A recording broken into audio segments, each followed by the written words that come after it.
Je m'excuse d'avance parce que ça doit s'entendre et ça doit pas être agréable, mais il faut que je tourne. Je suis prise dans le nez, j'ai mal à la gorge, donc ma voix elle fait des trucs bizarres. Donc ça va être comme ça pour les prochaines vidéos, je suis désolée. Mais on sait jamais quand on est malade. Mais en tout cas, aujourd'hui, j'ai envie de revenir sur des MV qui ont été bannis des télés coréennes. Et il y en a beaucoup. Donc il faut savoir que les trois principales télés coréennes, c'est SBS, KBS et MBC. Et ils ont ce qu'on appelle une réglementation qui fait qu'ils ne peuvent pas passer n'importe quoi à la télé. Comme chez nous, on ne peut pas passer n'importe quoi à la télé. Et ça s'applique aussi aux musiques. Alors il y a des moments, je comprends, il y a d'autres moments, c'est ridicule. Mais on va voir ça dans la vidéo, puisque je crois que j'en ai une dizaine. Et vous allez voir que certaines, c'est logique. D'autres, on se demande si c'est pas un moyen de censurer les idoles. La première chanson, c'est Amazing de CrossGen. Et la chose qui pose problème, c'est ça.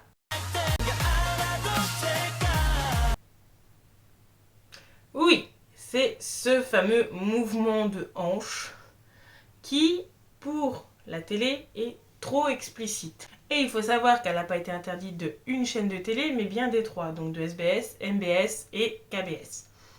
Donc le MV ne peut pas passer à la télé, mais la chorégraphie doit être modifiée s'ils veulent se produire sur scène. Pour ma part, quand j'ai vu que la raison c'était ça, je dis oui, d'accord. Ils feraient un mouvement de hanche d'avant en arrière, d'accord? Là, c'est un mouvement rotatif. Ils ont leurs mains dessus. J'étais plus en mode, oui, vas-y, bah ok. Ils se lavent, ils prennent leur douche.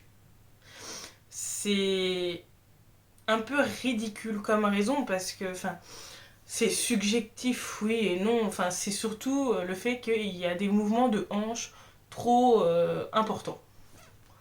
J'ai envie de dire, il y a pire, quoi. Mais de toute façon, vous prenez toutes sortes de musique et de chorégraphie où il y a des mouvements de hanches trop importants, le MV est banni. Hein. Je prends par exemple le MV des Exceed, sur tous les mouvements de hanches. Vous les prenez, vous les mettez ailleurs. La deuxième chanson a peut-être un peu plus de raisons de se retrouver dans cette liste, puisque dans cette musique, il y a beaucoup d'allusions et de nuances sexuelles. Mais KBS, qui est la chaîne qui a banni ce MV, n'a pas donné les paroles en question, puisqu'on parle du MV Wife de J-Idol. Donc j'ai moi-même été rechercher les phrases qui auraient pu faire polémique. Et c'est vrai que quand on lit la traduction des paroles, la chanson peut avoir un énorme double sens. On peut parler d'une femme qui est à la maison et s'occupe de tout pour son mari, mais il y a de grosses allusions au S dedans, vraiment. On a par exemple avale-le plus profondément car je me sens bien. Femme, je te fais ressentir une telle extase. Petite touche sur ma langue. Ah, tu peux l'essuyer partout. Mais ne touche pas aux lèvres délicates. Voilà, hein, si on arrive à un certain âge, on comprend l'énorme double sens de la musique. Et c'est vraiment tout le long, là j'en ai récupéré que quelques-unes. Mais alors, je comprends qu'elle soit dans les paroles bannies puisque ça passe à la télé. Étant coréen, les enfants peuvent comprendre, même s'ils n'ont pas forcément le sous-entendu, mais arrivé à un certain âge, ils comprennent et ils ont le sous-entendu. Donc voilà. Mais ce que je trouve un peu moins cool, c'est que KBS a banni le son pour allusion et nuance OS, mais ils n'ont pas donné les paroles qui portaient problème. Et je trouve que c'est quelque chose qu'ils auraient pu faire, parce que là, les paroles que j'ai prises, je les ai relevées moi-même et j'ai pensé que ça pouvait être les paroles problématiques, mais sinon, ils les ont pas mis. Hein. Vraiment, bon, j'ai envie de vous dire, les trois quarts de la chanson, c'est un peu des allusions au S, mais ils auraient pu donner le descriptif de ce qui posait problème. Le troisième, je suis sûre que même si je pouvais vous mettre tout le MV dans la vidéo, vous n'arriverez peut-être pas à trouver la raison du bannissement. Puisqu'on parle de Bip de Park Ji-hoon, et quand j'ai vu la raison du bannissement, je me suis fait c'est genre le clip est sorti au mois d'avril, le 1er avril, et il faisait une blague. Parce que la raison du bannissement, c'est tout simplement que les crédits de fin sont trop longs. Oui, oui, vous avez bien entendu, sachant que, ok, les crédits de fin peuvent être méga longs, durer 3 minutes s'ils veulent, mais à la télé, je pense que tout le monde a déjà été sur des chaînes de musique, ils coupent la musique comme ils veulent. Par exemple, moi je prends un exemple, chez moi, des fois la télé, hop, ils coupent un certain extrait du MV, par exemple à la fin, si c'est que de l'acting à la fin, hop, ils peuvent couper. L'exemple le plus parlant, je ne sais pas si vous l'avez vu, c'est Thriller de Michael Jackson. La fin, il y a le début et la fin d'ailleurs, hein. Il y a toute une partie qui n'est que de l'acting. C'est coupé pour qu'on ait juste la musique. Donc là, je vois pas pourquoi à la télé coréenne, ils pourraient pas genre mettre le clip et hop, couper les crédits de fin au pire, ou en laisser qu'une petite partie. Parce que les crédits de fin, donc de bip, sont très grands, très longs, et parce que tout simplement, ils ont voulu remercier vraiment tout le monde, et donc ils ont mis tout le monde dans les crédits, ce qui fait qu'il est anormalement long. Mais donc du coup, l'agence a répondu à ce bannissement en disant que ils allaient faire ce qu'il fallait, que c'était long parce que justement ils voulaient remercier toutes les équipes et que ils vont faire des ajustements pour que les crédits soient moins longs et que du coup le MV puisse passer à la télé. La 4e chanson, c'est Paradise Lost de Gain, donc j'espère que je le dis bien, qui a été banni pour des mouvements trop explicites, des mouvements de jambes plus particulièrement. Alors pour celui-là, je comprends tout à fait. Mais par contre, pour celui-là, elle est au sol, il n'y a pas de danseur en dessous. Je vois pas pourquoi ça pourrait être plus explicite. Ok, elle fait des mouvements haut en bas au sol, mais je comprends. Le premier, par exemple, quand elle écarte les jambes, là d'accord, je comprends, il n'y a pas de souci. Le deuxième, voilà quoi. Après, si on interdit beaucoup de mouvements dans les chorégraphies, si la chorégraphie parle de. Enfin, la chanson parle de choses sensuelles, tout ça, c'est normal que la chorégraphie soit plus sensuelle aussi. Et il faut savoir que face à le bannissement de sa chanson, la chanteuse a exprimé ses regrets puisqu'elle disait que M Countdown, qui est une émission de télé musicale, était sa première et dernière chance de faire gagner de la popularité à sa musique. Puisque ensuite il faut faire le lien que la musique a été bannie pour cette raison-là des 3 chaînes de télévision, donc aucune promotion à la télé. La 5e chanson, c'est Joker de d'Alshabet. Et là, il y a 3 raisons, mais j'en mets 2 ensemble, et la dernière, à part parce qu'elle est beaucoup plus complexe. La première, donc là où il y en a 2, c'est les tenues beaucoup trop révélatrices des chanteuses, et la chorégraphie qui est trop explicite. Jusqu'à là, d'accord, on est d'accord. La 3e est un peu plus compliquée, mais je vais vous la lire et je vais essayer, si je peux, vous mettre les signes en coréen, mais je pense que je pourrais y arriver. C'est que tout simplement, la prononciation du titre Joker, déjà en anglais, il y a une signification qui arrive à étrangle là, donc déjà, voilà, hein, Joker, choker, c'est vrai que ça se ressemble pas mal.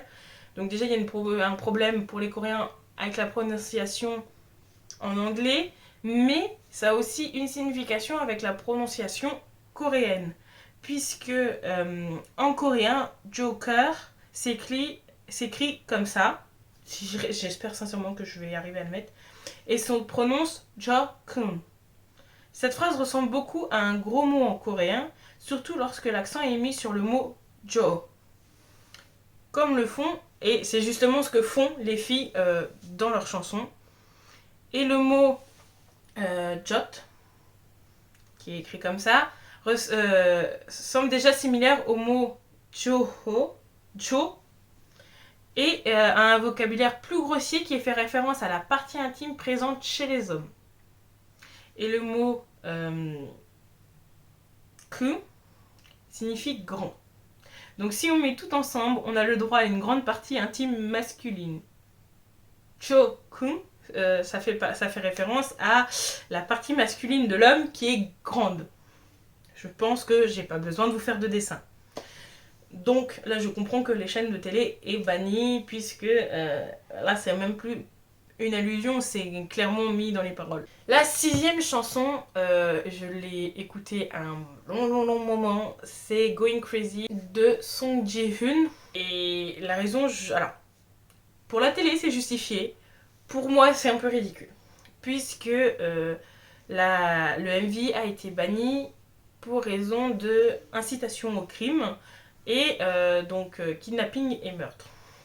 Puisque je pense que ceux qui connaissent la chanson savent ce qui se passe à l'intérieur. Cette fille kidnappe son copain, qui je pense l'a trompé, l'enferme, donc le kidnappe dans le coffre de la voiture et finit par foutre le feu à la voiture. Et je me dis, c'est un clip. Je pense que beaucoup font la différence entre le clip et la réalité. C'est pas parce qu'on va voir une meuf mettre le feu à son copain pour se venger de sa tromperie qu'elle va forcément le faire derrière. Moi, imaginons, genre, dans un clip ou à la télé, vous voyez quelqu'un traverser la route sans regarder, c'est pas vous qui allez le faire, genre, juste après, en traversant. Ce qu'on voit à la télé, on le reproduit pas forcément dans la réalité. Et donc, c'est pour ça que ça arrive plusieurs fois, en fait, dans les MV, dans la télé, tout ça, qu'on nous dise, oui, mais ça, on l'a enlevé, puisque ça... Oui, mais enfin, je pense que les 3/4 des gens qui regardent la télévision savent faire la différence entre ce qui est vrai et ce qui ne l'est pas. La 7e chanson est Chasing That Feeling de TXT, T by T. Parce que il y a une violation des règles de sécurité routière du code de la route. Puisque, et ça arrivé de nombreuses fois, là dans le MV, il y a le non-port de ceinture, Winning Kai qui sort d'une bouche d'égout au milieu de la circulation. Mais encore une fois, ce n'est qu'un clip. Et je pense que c'est ce que voulait la direction artistique du clip, que ce soit un peu chaotique comme ça, parce que le MV ne s'arrête jamais. Hein. Sachant qu'il y a aussi de la présence de petites orbes, donc un peu de magie. Donc là, je sais pas, on fait la différence entre la réalité et le MV. Surtout que le MV est assez cool quand même. Surtout que la non-présence de ceinture de sécurité, il y a eu le cas avec Rosé dans... c'est Kill This Love, je crois. Qui elle aussi, ce passage-là a été banni puisque elle portait pas sa ceinture de sécurité, mais j'ai envie de vous dire, c'est pour l'esthétique du plan. Et puis, excusez-moi, quand on écoute ou qu'on regarde un clip de musique, on fait pas forcément attention à ces détails-là, quand on s'en fout un peu. Mais c'est la raison pour laquelle donc il y a plusieurs violations aux règles de sécurité routière et du code de la route. Donc, le MV banni. Le 8e clip, il ne devrait même pas se trouver dans cette liste. Parce que la raison du bannissement, elle est totalement ridicule. Elle ne devrait pas être une raison de bannissement. Je parle de I Will Call Ya de Moa, qui a été banni puisque le clip était de trop mauvaise qualité. Donc je ne parle pas de la qualité qu'on choisit sur YouTube, hein, par exemple 480, 300 ou 1080p. Non, je parle de la qualité des décors, la qualité de la chorégraphie. Donc tout ce qui est arrivé à la chaîne de télé en tant que MV, ils ont dit que c'était trop pauvre, de trop mauvaise qualité pour pouvoir passer à la télé. Ça va là, cette discrimination là? D'où vous pouvez vous dire que ce clip ne va pas passer à la télé parce qu'il n'est pas assez beau. Toutes les agences n'ont pas les mêmes moyens. Tous les groupes n'ont pas les mêmes moyens, donc c'est normal que de plus petites agences aient des clips moins beaux, moins perfectionnés que d'autres agences comme la YG, la SM, des trucs comme ça. C'est normal que les plus petites agences aient de moins beaux clips, puisqu'ils ont moins d'argent à injecter dans leurs clips. Donc c'est pour ça que je trouve ridicule qu'on bannisse, et je pense qu'il y en a plusieurs, hein, ça doit pas être le seul, qui a été banni pour mauvaise qualité du MV. La 9e chanson, c'est une chanson qui est quand même assez récente, puisque je parle de Mantra de Jennie. Donc c'est son second solo, et cette dernière, on a beaucoup parlé en disant qu'elle tenait beaucoup à ce solo-là, puisque c'est le premier qu'elle fait sous sa propre agence, et qu'elle a beaucoup travaillé dessus, que dans cette musique, elle parle de la femme, tout ça, de comment une femme peut s'épanouir, tout ça. Donc le mantra d'une femme. Et la raison du bannissement de la musique, c'est puisque dans la musique, et je vais vous mettre l'extrait juste après, on entend des marques qui non. Enfin, ils aiment pas dans les MV qu'on cite des marques, genre d'autres marques. Ça fait de la promotion, genre non payée. Vous voyez un peu le délire. Euh, et donc, du coup, ça leur plaît pas.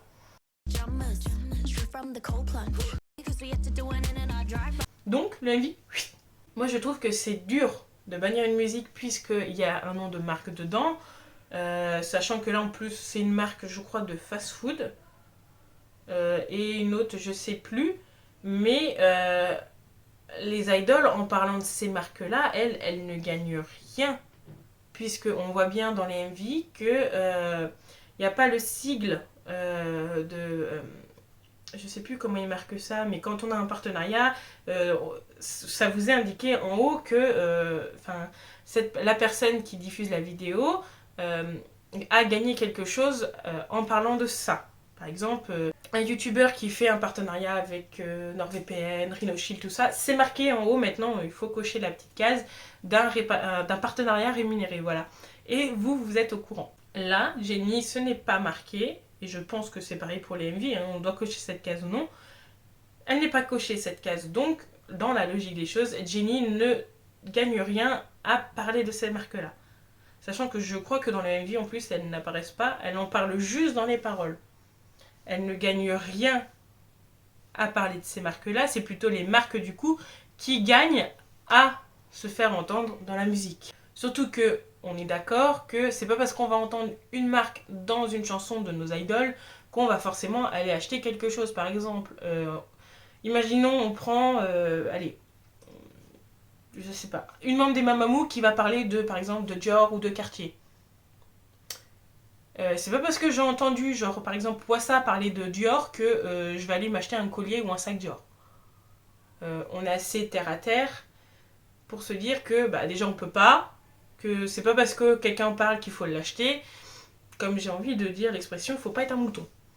Et je pense que beaucoup, genre, surtout qu'on profite de nos musiques, on n'analyse pas les trois quarts du temps les paroles. C'est pour vous dire, j'avais même pas entendu les marques vraiment, parce qu'en plus c'est des marques américaines. Donc on n'entend pas forcément, nous, Européens, ces marques-là, puisqu'on les a pas forcément chez nous. Donc on fait pas totalement gaffe, quoi. Donc je trouve que c'est un peu dire de bannir le MV. Encore plus triste là, parce que Jenny tenait vachement à cette musique-là. Je trouve que c'est dur parce qu'ils gagnent rien à parler de ces marques-là. Souvent en plus ils les mettent donc soit parce que bah, c'est des trucs qu'ils aiment bien, ou alors parce que bah, ça aide à faire une rime ou un truc dans le genre dans la musique. Ils y gagnent rien, donc les bannir encore plus, ça les pénalise encore plus dans les promotions de leur musique. Je trouve ça un peu ridicule. Et le dernier cas, donc le dernier point, je vous ai dit il y avait 10 MV bannis, mais le dernier c'est un peu une mention honorable pour un type de musique en particulier qui est banni pendant une certaine période de l'année. Et je reviendrai sur ça plus tard parce que je vais en faire une vidéo dédiée. Mais il y a cette fameuse liste non officielle mise par les élèves justement, donc les lycéens, de musique à ne pas écouter pendant les périodes d'examen et plus particulièrement pendant les périodes de concours pour l'entrée à l'université, puisque ces musiques donc soit peuvent les freiner dans leur révision ou rentrer trop en tête et biaiser un peu leur révision. Et là, je peux vous dire qu'il y en a un sacré morceau puisque cette liste s'actualise à chaque sortie de musique. La plus connue, je pense que j'ai pas besoin de vous la dire, mais c'est Love Scenario. Love Scenario a été parce qu'elle rentrait trop en tête et je crois qu'elle n'a pas été interdite que pendant les examens mais aussi dans les cours d'établissement scolaire. Mais donc dans cette liste non officielle, on a Next Level de Aespa, Ring Ding Dong de Shiny, Hapate de Rosé, Love Scenario de Icon, Zimzalabim de Red Velvet, et je peux continuer un long moment comme ça parce qu'il y en a beaucoup. Et j'ai envie de vous dire, une chanson qui marche, qui a un bon tempo, elle va forcément se retrouver dans cette liste puisque j'ai envie de vous dire, de vous à moi, qui n'a pas eu Hapate de Rosé dans la tête, genre pendant plusieurs jours de suite, sachant que en plus, genre, elle passe à la télé, elle passe sur les télés françaises. Par exemple, moi, la dernière fois, je me réveille, il devait être 5h du matin. et pas envie de redormir, donc j'allume ma télé, je tombe sur la 17 et là qu'est-ce que je vois? À pâteux de rosée. J'ai fait dès le matin, donc je vais l'avoir toute la journée dans la tête, ça va être horrible. Enfin, on arrive à la fin de cette vidéo. Si vous voulez un second opus, parce que il y a plein de MV bannis pour X raisons, dites-le moi en commentaire. Donnez-moi aussi vos MV bannis, comme ça je pourrais les rajouter aussi dans une autre vidéo. Dites-moi si vous trouvez les raisons de bannissement, certaines raisons de bannissement totalement ridicules. Par exemple, le crédit trop long, on en parle là. faut en parler là. Et puis bah, dites-moi tout simplement ce que vous avez pensé de cette vidéo. C'est la première vidéo de l'année, donc comme je l'ai vu, le bilan, je sais plus si je vous ai souhaité la bonne année. Donc comme c'est la première vidéo de l'année, je vous souhaite une merveilleuse année, que tout ce que vous souhaitez se réalise. Et puis bah, on enchaîne pour une nouvelle année, hein. Allez, 2025, on y va. Donc je vous souhaite une bonne journée, une bonne soirée en fonction de l'heure à laquelle vous regardez cette vidéo. Et surtout, prenez soin de vous.